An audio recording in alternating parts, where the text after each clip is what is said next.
What's going on, guys?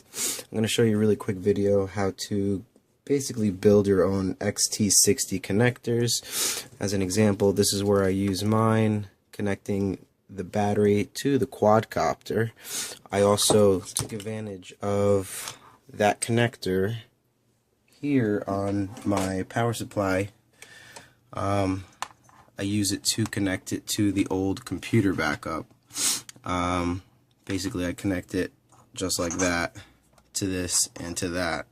All you're going to need basically is your wires that you're going to do the connectors to, a female and a male, a lighter, some solder, your soldering iron, flux, and some heat shrink tubing. And then I'll show you how to get started now. Alright, so I have my two wires that I'm going to be connecting the male and female XT60 connectors to. I don't know, I like these connectors, so I decided to use these for almost everything. I don't know why. They seem to do the job right. I've already done one where I added a little, cut it off with the wire strippers, added a little twist to it, added some flux, and soldered it. Have a little excess solder so that what we're going to be doing is taking the one connector and just kind of putting it in there like that. Come on. There we go. So basically it's going to slide in just like that, and we're just going to heat it up so that it melts inside and it gives a good connection. But before you do that, you want to slide a little bit of heat shrink tubing on it so that you can slide it right back up to the part, and we heat that up and it'll shrink it up and create a nice solid connection which separates it from the ground, because we definitely don't want these two touching. So let me also, there is a positive side and a negative side. They're labeled, so it's pretty straightforward. I'm just using red as positive, obviously black as negative. Let's see if I can do this here. There's a little bit of solder on here, but we might need a little more. So what I'll do is dab a little bit on.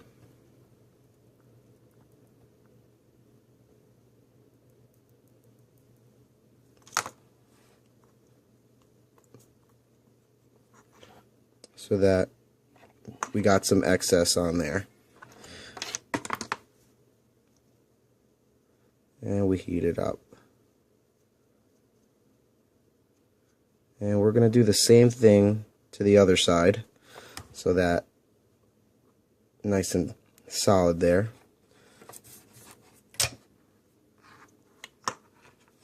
But before we do that, we got to cut the wire or strip it.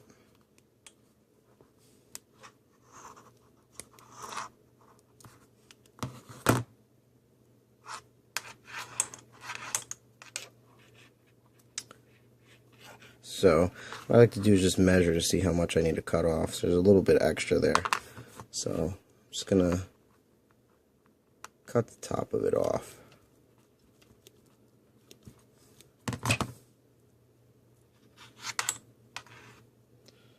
Alright, it's a little shorter.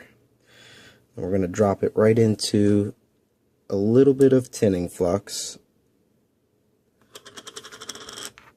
Just need a little bit on there. Going to help the solder basically flow right onto it. And let's get the iron.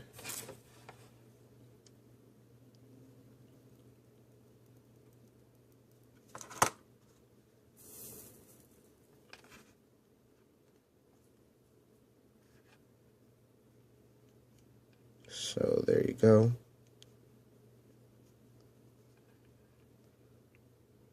Nice little contact there. And then we're going to find the negative side of this part.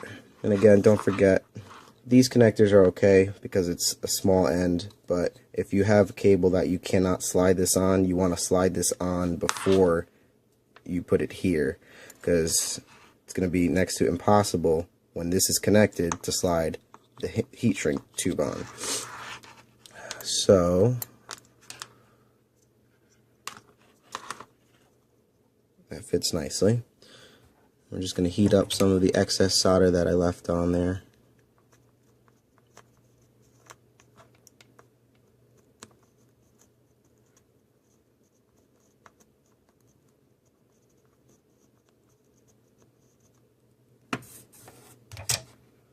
Just so that it grabs. There you go.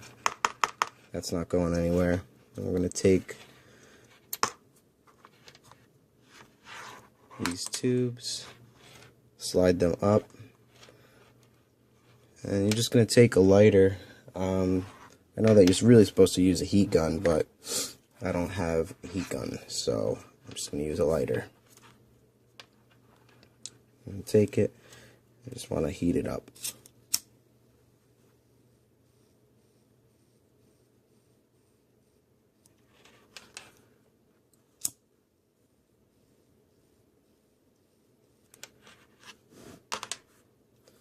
So that makes it nice and secure and separates the positive from the negative. I'm going to do the same thing. I don't need this whole thing to use, so I'm going to cut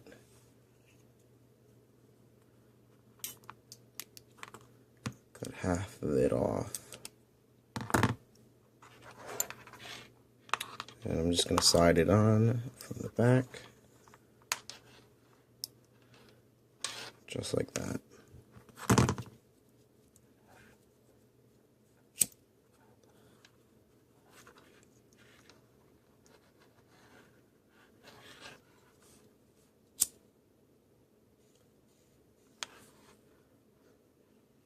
Try not to, if you're using a lighter, try not to keep the heat directly.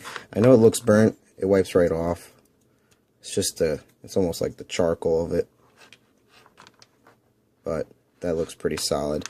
And what I like to do is I actually take a bigger sleeve now that these two are here, just to make it a lot, basically look cleaner. Excuse me. And what I'll do is measure the size. Alright, this seems to fit. And I'll sleeve that on. So what I'll do is cut a part of it, just like that, and I'll slide it down.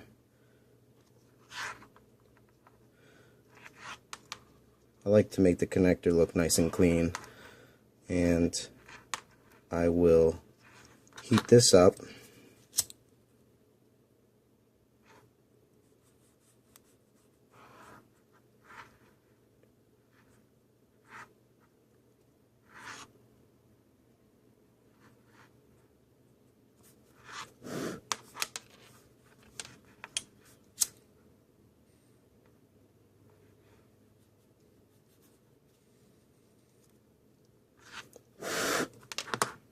So that you have a nice solid connector with some sleeve, so that, you know, through usage and everything, it really does protect it nicely.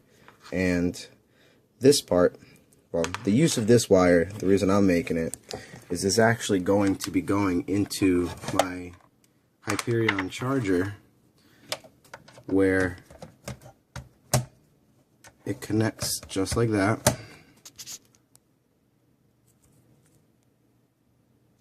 And the battery terminal goes right there. Now the battery hasn't come in yet, but the battery is going to have the other part, which is right here.